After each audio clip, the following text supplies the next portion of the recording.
5, 4, 3, 2, 1.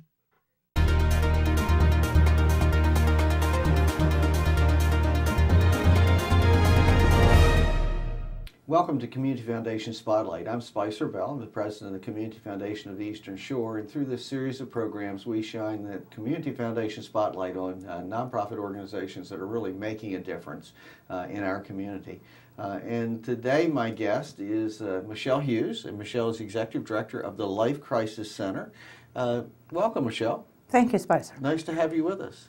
So, the Life Crisis Center is one of those organizations in the community we wish you were out of business, but unfortunately we do need you. Well, we strive to work ourselves out of business. Well, having said that, for someone who's not familiar with the Life Crisis Center, what are you? The Life Crisis Center is what's called a regional crisis center. The issues that we deal with are those that are for individuals in crisis: domestic violence, rape, child abuse, suicide, and increasingly more in the area of community emergencies like natural disasters, hurricanes, and those kinds of things. Mm-hmm. And how long's the Life Crisis Center been around? And what do you do? I mean, I get a little bit about what you, but what's the history of the organization? The organization is 35 years old this year. And it's certainly not new. No, it's not new. And we started in 1976 as the Rape Crisis Center of Ocean City. Okay. It was an all-volunteer organization, and we basically answered the phone 24 hours a day when the police would call and say they had a rape victim who needed help. The first year we were in business, we took 313 calls. Oh, my. Last year, we took 28,100. But I mean, that's gone well beyond rape and, yes, and other types of things. Oh, yes. We really concentrate on the kinds of things which people don't like to talk about. Mm-hmm. You know, the domestic violence and child abuse. Last year we saw 970 victims of domestic violence. And unfortunately, something over 100 children who had been sexually abused. Now, how do those referrals find their way to you? Through police officers, social service departments? All of the above. We get a lot of referrals from the Department of Social Services. Okay. We also get a number of referrals from the police department. The Salisbury Police Department has moved to a mechanism now called lethality assessment, which is a national, research-based national best practice for determining how dangerous a domestic violence situation is. And they do, it's a simple checklist that the officer who makes the call can do right there in the house and determine by a score how dangerous it is for a woman to be in the house. And when there's a high lethality call, they will immediately call us and let us talk to the woman right there. And then they fax us the report so that we know exactly what's going on. And we can talk to the woman about her situation, whether she wants to come into our shelter, whether she needs a safety plan. We can arrange for her to go with someone from our staff to the commissioner's office to get a protective order. Mm-hmm. All of those kinds of things that can be done right there during the domestic call, so that the police officer no longer has to be a social worker. Mm-hmm. In addition to his full-time job. So you can really handhold the victim through the process of responding to that situation they found themselves in. Absolutely. And we often get calls from the hospital, especially the rape calls. Many of those come from the hospital because they're there in the hospital getting ready to have what could arguably be one of the most horrific experiences of their lives, where they have to go through an interview with the police and the acquiring of the evidence and that sort of thing. Mm-hmm. And regardless of the time, we will send someone out, a volunteer, by the way, will go out. Yes, we have volunteers who are highly trained who go out to the hospitals, at any of the 3 hospitals on the Lower Shore, and will stay with a victim of rape through the whole process and help her to understand what her options are and what services are available to her. Now, how large, you started in Ocean City, how large an area do you serve? For most of our programs, we serve the 3 counties of the Lower Shore. For our suicide hotline, for our youth crisis intervention hotline, we serve the entire shore. And also we are the 211 information and referral line for the Eastern Shore. So anybody can reach us by calling 211. And for security reasons, we don't reveal where you're located. No, we're in Salisbury. You're in Salisbury, Yes. the greater Salisbury area. Yes. Because, you have a shelter. Yes, we do. And victims of domestic violence sometimes end up residing with you in that shelter. That's true. And part of your role is to protect Keep them safe. Yes. Absolutely. Keep them safe. You mentioned 211. I'm probably going to circle back to a couple of things here, but for those who are not familiar, what is 211? 211 is a national telephone number. It's like 911, only 3 digits to remember, that you can call for any kind of health and human services information and referral. So you call 211 on your telephone because you have an aging parent who needs services and you're not sure where to go. We will make a referral to, in this area, to the MAC Center to help you with those services and tell you what's available and how to access the services. In addition, we can make what's called a warm transfer. We can transfer the call immediately to that office if it's during office hours and they're open. Neat. Okay. And before we started taping today, you indicated that for the Hispanic-speaking community, you have... Yes, we have 4 Spanish speakers on staff, and they are available. We try to schedule them so that someone's there most of the time. But even in times when someone is not there on staff, we have an on-call system. So if a Spanish speaker calls, we can transfer them immediately to someone who can speak with them and help them. And, I mean, this is...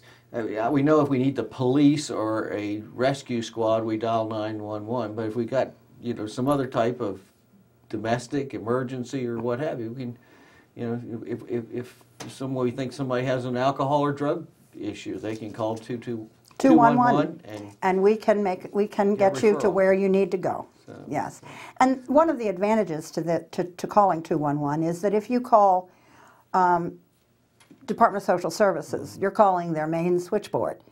Now, you could need any one of a number of services, and for many programs that you call, you have to have some information when you call them. If you call us and we direct your call to the correct office within an agency, we are also going to tell you when you call, you're going to need to have your birth certificate, your telephone bill or your gas and electric bill or whatever it is that you need. We're going to tell you that you need those things when you call them so that it avoids a step. Now, when you call 211, do you get a recording? No, indeed. You get a live person. And actually, so many places that we call anymore, that's what you get. Yes. And so I knew the answer, but I wanted to make sure our viewers understood that. The only time you would get a recording is if all of the counselors were busy, and the recording would tell you to hold on for the next person. But you don't have to be pushing buttons to tell you where to go.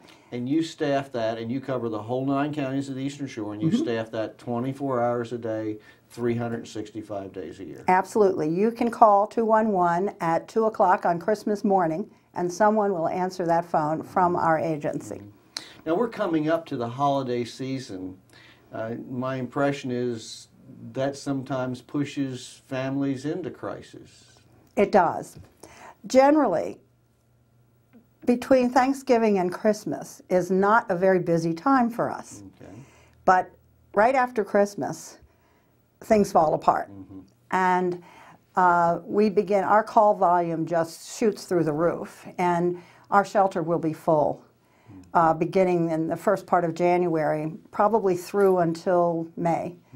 The 20th of January is actually the day on which the highest volume of domestic violence occurs in the nation. Really? Yes. And we used to think it was because it was the Super Bowl. But now the Super Bowl is the first week in February, but the 20th of January is still the most domestic violence. And it's because it's the last day on which the bills come out. By the 20th of January, your Christmas bills are all in. Yeah. Okay. Now, you referred to your shelter. Do a little verbal tour for somebody. What's your shelter like? Our shelter is very different from most domestic violence shelters in the country because it was purpose-built. And as a result of which, it's laid out the way that, in the best of all possible worlds, you would want your shelter to be laid out. You come into the shelter, there's a great room and with a living room area and a dining area, and then there's a very large kitchen, very bright, sunny kitchen. They just got remodeled. Just what got remodeled, as you well know, since you wrote the check. And that's the public space, if you will. Then you walk past two offices and down a hall, and on either side of that hall are bedrooms. Each bedroom they're all large rooms with the capacity of about 5 people. And there's a bathroom attached to each bedroom, so that a family who would be assigned to one room has private space for them, which is their bedroom and their bathroom. And they're responsible for taking care of it while they're there, but it also gives them some space for them, so that they don't have to be constantly in that communal living situation. And then if you walk all the way to the end of the hall and outside, we have a wonderful playground for the children, which the St. Francis de Sales Boy Scout troop just assembled and put together for us a couple of weeks ago. And you have a therapy garden. We do. We have a beautiful children's therapy garden, the Jeff Turner Therapy Garden, which was just finished about 18 months ago, I guess, and it's a place where the child therapists can take the kids. It's beautiful. It's all kinds of colors, and it smells nice, and it's a nice place for the kids to go when they're in therapy to work on their issues. Yeah. We mentioned that kitchen, and that is an aspect of your program that I think is one of the most wonderful examples of forethought. Of when shelter was built, you had some local business people who set aside a very nice investment of money that is there at the Community Foundation for one purpose: to maintain your facility. That's true. And improve it. And, it's a tribute to those people who did that. And of course, you mentioned Jeff Turner. Jeff was very instrumental in doing that. But it really helps you assure that you're going to have an up-to-date and adequate facility for a long time to come. Yes, and we've used the money for things like upgrading the heating and air conditioning system and making sure that we took out the hot water heater and replaced it with a tankless hot water heater, so we use much less energy. The kinds of things that will make the shelter a viable place for many years. Yeah. And knowing that we have that money to be able to make those investments makes a huge difference. Especially now, because the shelter is now 15 years old, and the heat pump died this year, and we were able to replace it. Sure, you don't have to go into your operating budget or be out on the street asking for additional funds. So it's made a huge difference. it really is. It's a great example of what that type of forward thinking, and we love it because that's really kind of the role of the Community Foundation, to be able to do that sort of thing. And this year we had a significant contribution from an estate that man died and wanted to name a room in the shelter for his mother. And so we're in the process of redoing this room, but the Community Foundation is going to get a significant check from us to add to our capital fund. Yeah, so it just perpetuates itself, which is really great. Really great. We love the partnership, and we've been able to help, I think, in some other ways outside that fund on occasion. Absolutely. Yeah, yours is one of those businesses or nonprofits, Michelle, that just wish we didn't have to have, but it's good we have such a strong program that you all have there. How has the economy impacted your organization? Well, our numbers are up. We're seeing more child abuse, and we're seeing more domestic violence. At the same time, of course, funding has become an enormous issue. We've diversified our funding over the year. We have 42 or so separate funding sources. But when each one of those funding sources writes you a letter and says they're cutting you 5% or 10%, or in one case, 25%, you have to be creative in order to continue to stay in business. It's a very challenging time. And as you said, increased demand.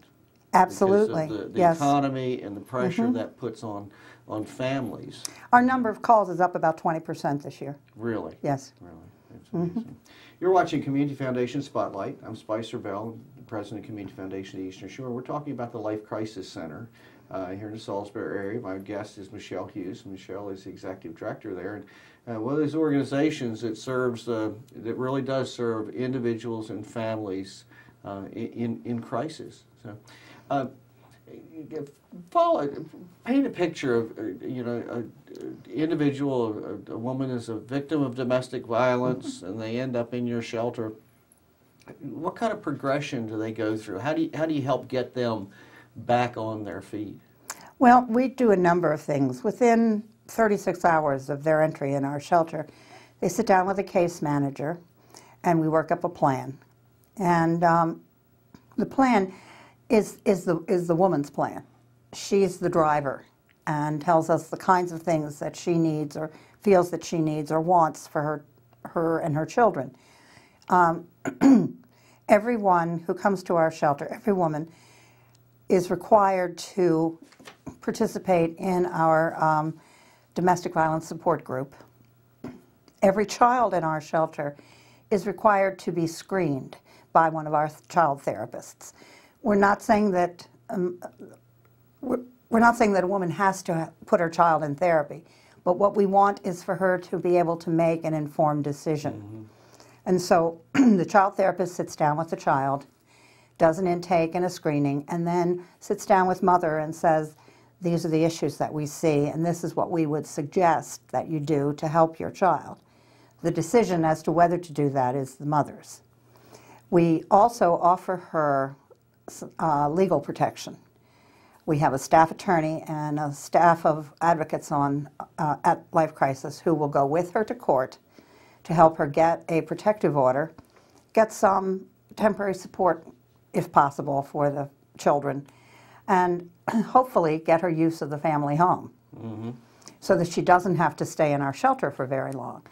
In cases where that's not possible, then they can stay for up to 83 days in our shelter.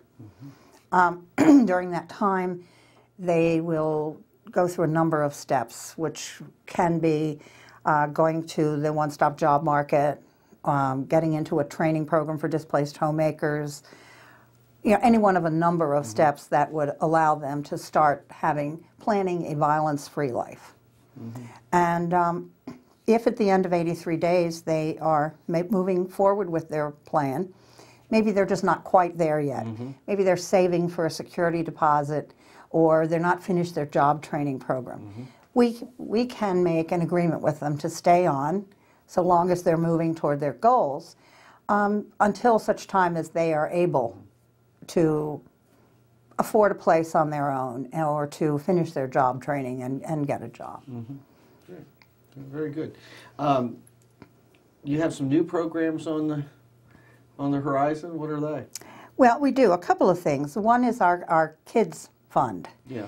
I wanted to ask about that. I was looking at the website. That's neat. So. It is. It's a, children, there are things that children do that make them normal kids, that everybody's kids do. Our children did as well. The dance lessons and the soccer practice. Normal things. Yeah. The dance lessons, the soccer practice, the kinds of things that kids do, the field trips at school, that sort of thing. We have established a fund called the Kids Fund that will allow us to have someone can make a contribution to the Kids Fund and know that that money is going to help a child have a normal life. It might pay for piano lessons or for soccer camp or a field trip at school, those kinds of things. And that funding is kept separately, specifically to be used for things that make kids kids. So, and if somebody's interested, they can go to www.lifecrisiscenter.org and click on the Kid Fund page, and there's a place they can donate right online. Absolutely.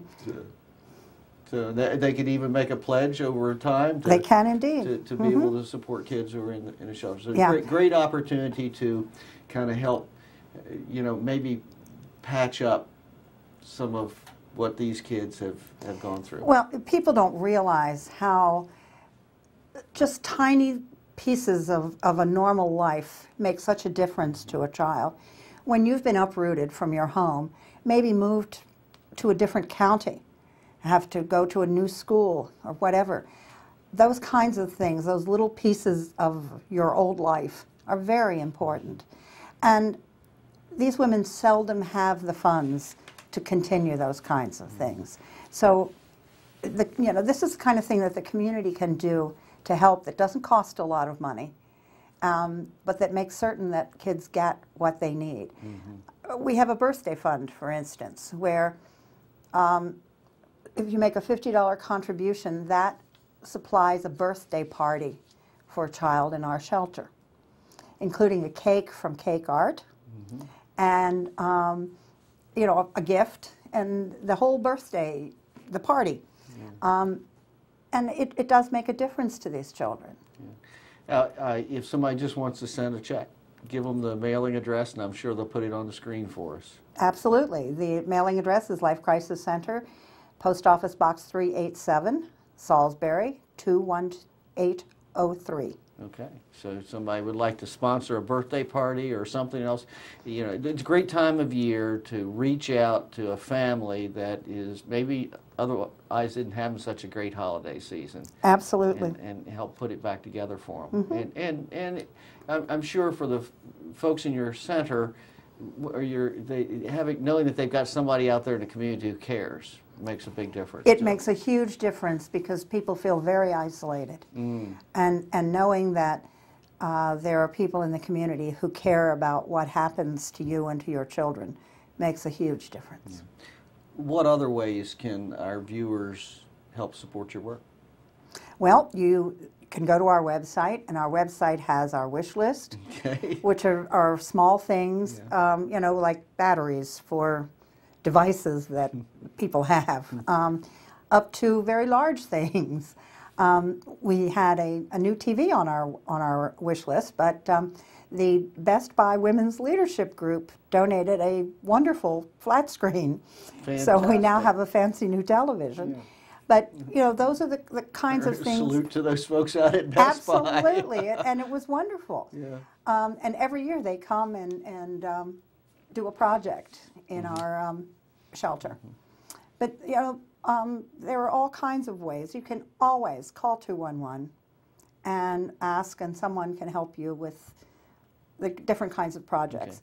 Our Rotary every year has been involved with Life Crisis. Gosh, I think we've done fences and trees. And yes, all sorts all of kinds things. Of yes. things. And the Breakfast Rotary actually for years came every year and did an evening, did a party for the kids at Christmas time, and would read a book for the kids, a Christmas book, and the children just loved it. So, there are small things you can do. You can volunteer to come and read to kids once a week. These are children who need to know that people support them. I used to go over to the shelter periodically and pick up a book and read it to the kids. And it got to the point where there's one little boy in the shelter, as soon as I walked in the door, he handed me his book. But that's great. I mean, that's bringing some sense of normalcy to his Absolutely. life. And it's very important. It's important for all of us to know that others care for us and care about us. Other than the website, is there any particular ways that that folks can learn about the Life Crisis Center? Well, certainly we have a very extensive website. But beyond that, you can always call 211 and they will put you in touch with the person you need to talk to. You have a Facebook presence? We do indeed have a Facebook presence. So someone could look up the Life Crisis Center? On Facebook. You can friend us on Facebook. Absolutely. And hear about what's going on. Okay. Very timely. Recent scandals out of Penn State University. Yes. What resources do we have in our area to offer to victims of situations like that? Well, we certainly have the Sarah's House, the Wicomico Child Advocacy Center. The Child Advocacy Center has been around for about 10 years, and those people are incredible there. It is a partnership with the state's attorney, the Salisbury Police Department, the Sheriff's Department, the Maryland State Police, the Department of Social Services, and the Life Crisis Center. And, you know, we have a moral obligation to our children. We have a moral obligation to other people's children as well. Children cannot protect themselves. And if we're not willing to do the minimum, and the minimum is to call Child Protective Services and report. You don't have to do the investigation. The investigation is done by professionals. But we have to make certain that if something like this happens to our children, that we do the right thing so that they can get the help they need. These children, many of these children who were the alleged victims in the Penn State thing are now young adults. And they've not had the kind of treatment they should have had as children, which would have made their lives so much better. An opportunity to begin to work towards some kind of closure. Yes. I think, at least from what I've read about it, sometimes there's this, one of the issues that the victim carries forward is that some feeling that they were responsible. Absolutely. It's a guilt. That, this is a hallmark of child abusers. They make the child feel that it was his responsibility. And when the institution becomes more important than the individuals, then you have a problem. And I think that's what happened here, that all they had to do, only one person had to say, you know what, we need to call the police. And it would have, all of this would have stopped. There would be no scandal at Penn State if only one person had done the right thing. It's a great message for us to leave with our viewers, is we all have that responsibility to step forward. It can be something as simple as a call to 211. Absolutely. Yeah. I mean, if any of us think that we have been witness to or have knowledge of an abusive situation, that's all. The most important thing we can do is to report it and get professional help engaged for those individuals. And for people who are not professionals and not what are called mandated reporters, it can be anonymous. Sure. It's a matter of reporting. You must report, because otherwise you have ruined the life of a child. Yeah. So, well, Michelle, I certainly sorry you're here in the community, but glad that you're here in the community. You came to the Life Crisis Center just shortly before I came to the Community Foundation, and it certainly has been rewarding for all of us at the Community Foundation to be able to support in what small ways we can. And we encourage the rest of the community to continue to do that, and so that we do have a Life Crisis Center that is there for those in need. Thank you, Spicer. Well, thank you for being with us. So, you've been watching Community Foundation Spotlight. We've been talking about the Life Crisis Center in Salisbury and the role it can play for individuals who have experienced various types of abuse in their life. We appreciate you taking this time to learn more about the Life Crisis Center and the nonprofits of our community. We thank you for watching the Community Foundation Spotlight and being a viewer of PAC 14.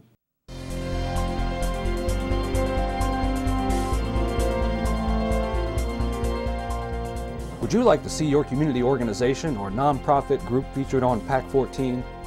To get started, contact us at 410-677-5014 or visit our website at www.pac14.org. PAC 14 is a great way to connect with your community.